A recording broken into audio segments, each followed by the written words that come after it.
In recent years, Korea's bakery scene has grown explosively.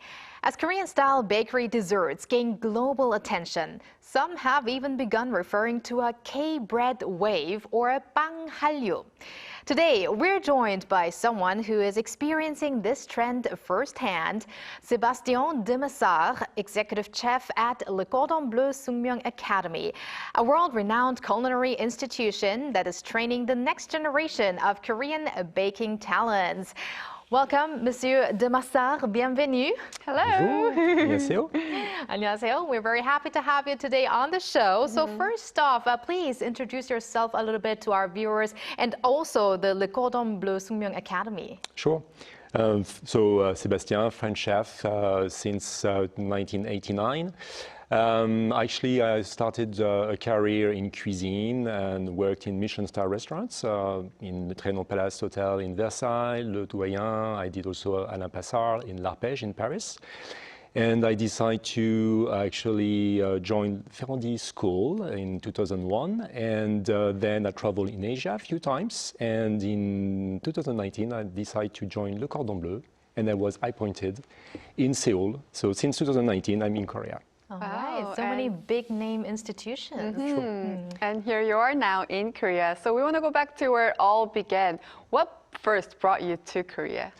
Well, it was a project, a family project, to actually expatriate with my family. So by joining Le Cordon Bleu, I knew I had a chance to work abroad, and Seoul was in my shortlist. So I was appointed in Seoul, and so far so good, no regret. Family is still here, so I'm enjoying Korea.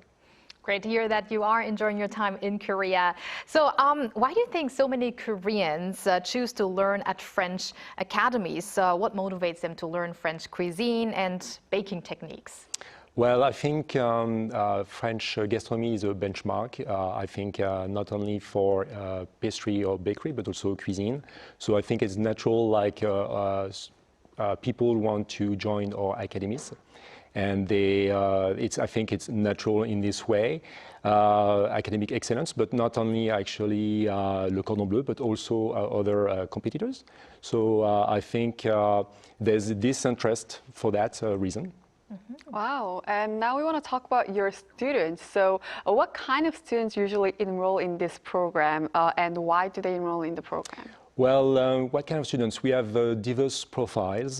So if I want to talk about the three craft or three what we call professions. Bakers, we're going to have more like switch career people, such like entrepreneur. People a little bit more mature, so they have a project, plus our programs is a bit shorter, so very close, they can actually realize their project. In pastry, younger generation, maybe attract more by the artistic side of the pastry and probably also the creativity. And in cuisine, it's more like a diverse profile, chef owner, already own like restaurants, already experienced. They want to actually refine their techniques. And also young generation who like to see how it works in cuisine, or the adrenaline, the intensity. So they want to measure themselves to this field.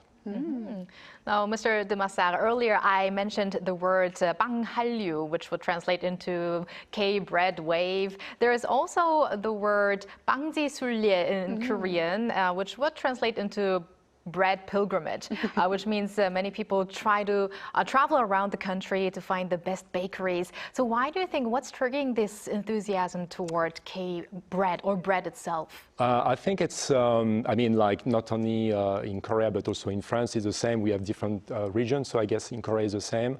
You have many bakers among the country, so we have also similar, I mean, traveling trips such like compagnonnage, so where actually you decide to go to several like master bakers or pastry also bakers.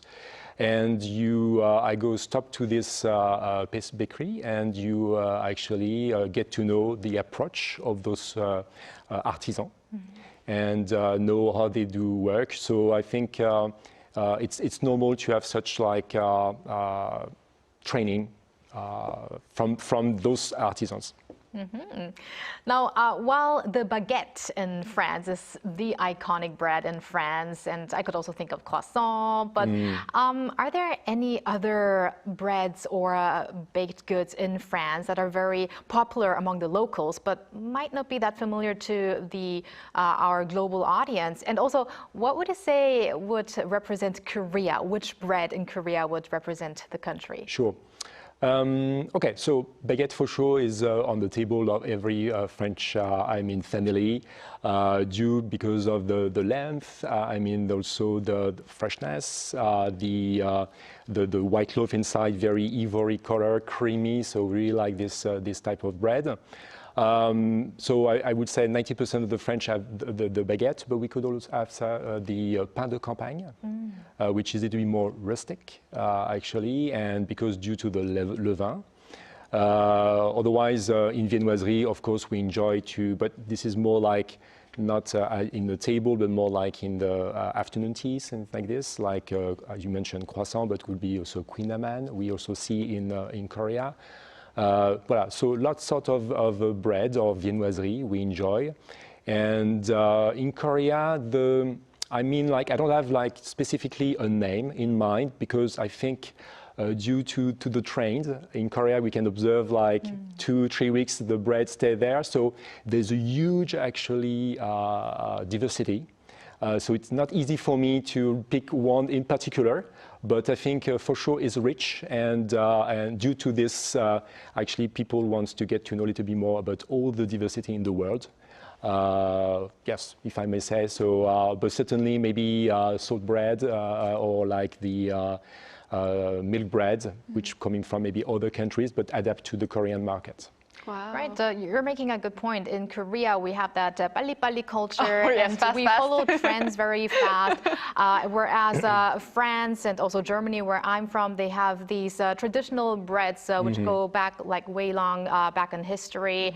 And yeah, there is a difference in that. One bread that I could think of would be 소보로빵. Oh, yes. That's one of the breads in Korea that maybe we could say is iconic.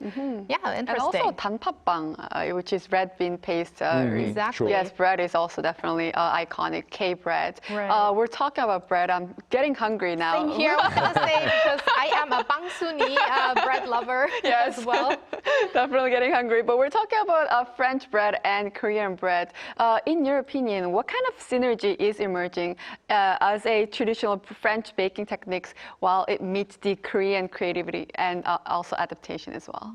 Sure, we can observe that. When I go to the bakeries, we can say, oh, this is like little bit French based. Right. So certainly the method,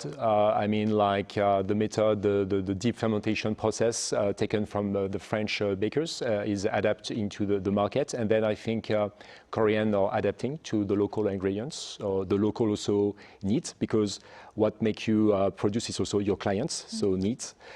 So I think they try to match in between the foundation, so they get from the French baking, and also the product and the needs, and also what people want. With that, they make actually creative bread. And I think, yes, it's actually rich to see it into the display. Wow. And as love for bread is growing and growing, more students are actually pursuing in baking and this pastry art these days, definitely. And as educators yourself, have you noticed any kind of new trends or characteristics recently? Sure. By preparing this broadcasting, I was actually thinking about it. And for sure, they're coming because, of course, of the academic excellence of Le Cordon Bleu, but also not only other schools, also other competitors are also good on that. I think from now on, they're looking for, of course, the foundation, the diploma, but also they see, especially the young generation, the chef, I'm talking the chef in general, for all the people working in this field, they're looking for there's a kind of stylification of actually of profession. So they see it not only like a profession for the craft, but also as a platform where they could express themselves as an influencer. And maybe for the clients, but also maybe why not online. on the social medias. I see. Now, with so many new types of bread coming out these days, what do you think is the most important thing as a great baker? Would it be some technical skills, or I don't know, what do you think? But I think it's a mix of everything, your own identity, your personality, of course. As educator, of course, I'm going to promote education and, of course, academy. So this is where you're going to build your house, actually, if I may say, your career. So without that strong foundation, you cannot actually solidify the rest. So your identity, your actually foundation, and maybe, yes, creativity also will help to develop your mark, your brand. Which means a little bit of storytelling might also help. Absolutely, behind. So maybe where you're from, where you study, where you travel may help. Also, I can see as a foreigner in Korea, there's a lot of binationals also. So maybe now you're going to have new people like with double culture. So we are talking also nowadays about third cooking cuisine. So people living in a different country where they're from, and they develop their own style. All right, and finally, would you have a message for aspiring bakers in Korea who would like to not only spread their own bread, but also Korean culture through those baked goods? Sure. I mean, you're what you are, so you're Korean, so it's magic. As we said, it's a strong passport to travel everywhere in the world, so please travel, first of all.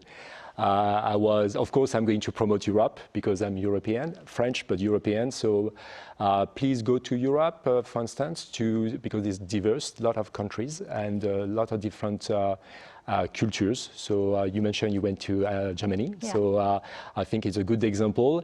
And certainly, I repeat also myself, foundation, good academic training, and meeting people. So go to those artisans, those masters who are going to teach you the right way to do. Be patient also, and I'm sure it's going to be successful. All right. Thank you very much for sharing your story today and for those tips as well, Monsieur De Massard. And we look forward to more also collaboration between Korea and France when it comes to the culinary front, especially while this year marks the 140th anniversary of diplomatic ties between the two countries as well. So very meaningful talk today with you. Thank you very much. Thank you very much, both of you. Merci. And merci beaucoup, Bella. We're going to see you back here soon as well. Yes, I'll see you back very soon.